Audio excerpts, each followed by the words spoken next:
Welcome at bank अड्डा YouTube channel. Bank अड्डा YouTube channel पर आपका हार्दिक स्वागत है। आज के इस टॉपिक में हम बात करेंगे सेबी न्यू गाइडलाइन। सेबी का नया नियम क्या है? डीमैट और म्यूचुअल फंड वाले सावधान। क्या नया नियम लॉन्च किया है सेबी ने? डीमैट और म्यूचुअल फंड वालों के लिए क्या सावधानी बरतनी चाहिए? बाजार नियामक सेबी ने डीमैट खातों और म्यूचुअल फंड में निवेश करने वालों के नामांकन नियमों में बदलाव किया है। सेबी बोर्ड के फैसले के मुताबिक इन दोनों में निवेशकों को 10 लोगों को नॉमिनी बनाने की अनुमति दी गई है। यानी कि आप डीमैट और म्यूचुअल फंड में आप 10 परिवार के किसी भी 10 सदस्यों को नॉमिनी बना सकते हैं। पहले इसमें यह संख्या 3 तक ही सीमित थी। नए नियमों के तहत कुछ सुरक्षा उपायों के साथ में नामांकित यानी कि नॉमिनी व्यक्तियों को अक्षम निवेशकों की ओर से फैसले लेने की अनुमति भी दी जाएगी। इसके अतिरिक्त नामांकित व्यक्तियों को असेट ट्रांसफर करने की प्रक्रिया को भी दुरुस्त किया जाएगा ताकि कम से कम कागजी कार्रवाई की जरूरत हो। बाजार नियामक ने घोषणा की है कि यह संयुक्त खाता धारकों के लिए ट्रांसफर प्रक्रिया को भी सरल बनाएगा। नामांकित व्यक्तियों को पैन, पासपोर्ट नंबर या आधार जैसे डॉक्यूमेंट देने होंगे। जब कोई निवेशक नामित व्यक्तियों को ट्रांसफर किया जाएगा तो वो निवेशकों के कानूनी उत्तराधिकारियों के लिए ट्रस्टी के रूप में कार्य करेंगे। फोलियो फ्रीज नहीं किए जाएंगे। अब डीमैट और म्यूचुअल फंड का फोलियो फ्रीज नहीं होगा। म्यूचुअल फंड के फोलियो में नामांकित व्यक्तियों का नाम जोड़ने या उसमें बदलाव करने के नियम अब आसान हो गए हैं। इसके लिए अब संयुक्त खाता धारकों के हस्ताक्षर की जरूरत नहीं पड़ेगी।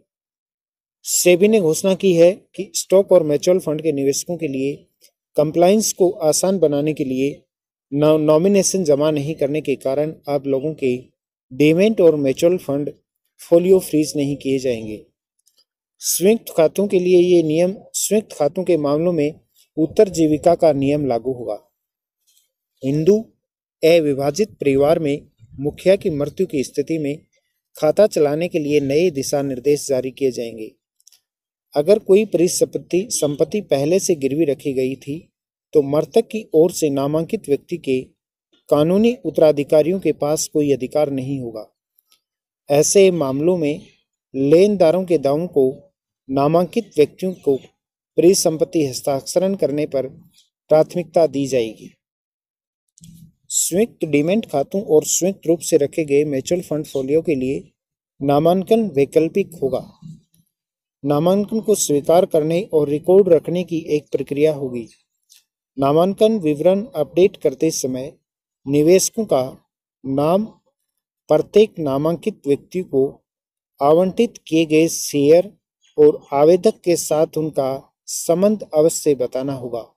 जैसे फॉर एग्जांपल आपके डीमैट अकाउंट में यदि 1000 शेयर हैं और आपने यदि 10 लोगों को नॉमिनेट किया है तो वो आपके ऊपर है कि आप किस व्यक्ति को कितने शेयर होल्डिंग की कैपेसिटी देते हैं, अर्थात किस नॉमिनी को कितने शेयर अलॉट करना चाहते हैं।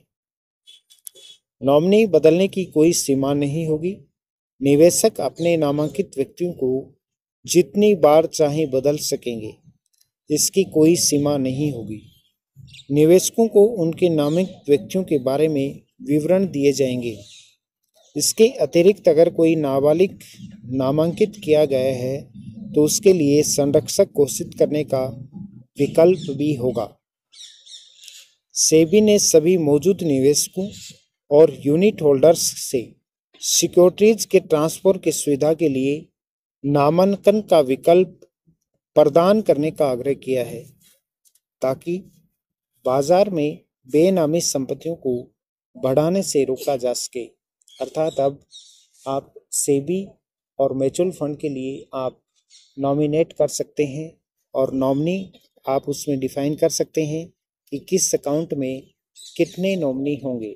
ये आपके ऊपर डिपेंड है। आपका डीमैट अकाउंट है और उसमें आप जितने नॉमिनी रखना चाहें आप रख सकते हैं। अधिक जानकारी के लिए आप दिए हुए नंबर पर संपर्क करें या फिर बैंकिंग, फाइनेंस और इन्वेस्टमेंट से जुड़ी हुई किसी भी जानकारी के लिए आप हमारे दिए हुए नंबर पर संपर्क करें। Investment, term insurance, personal loan, bike insurance, saving account, LIC car insurance, credit card, mutual fund, SIP के लिए भी आप हमसे संपर्क कर सकते हैं। इसके साथ में आप मुझे फेसबुक, इंस्टाग्राम, ट्विटर और टेलीग्राम पर फॉलो करें, जहां पर आपको ऐसी ही महत्वपूर्ण जानकारियां नियमित आप लोगों के साथ शेयर की जाती हैं। Thank you so much. आपके और आपके परिवार की उज्जवल भविष्य की शुभकामनाओं के साथ बैंक अड्डा यूट्यूब चैनल।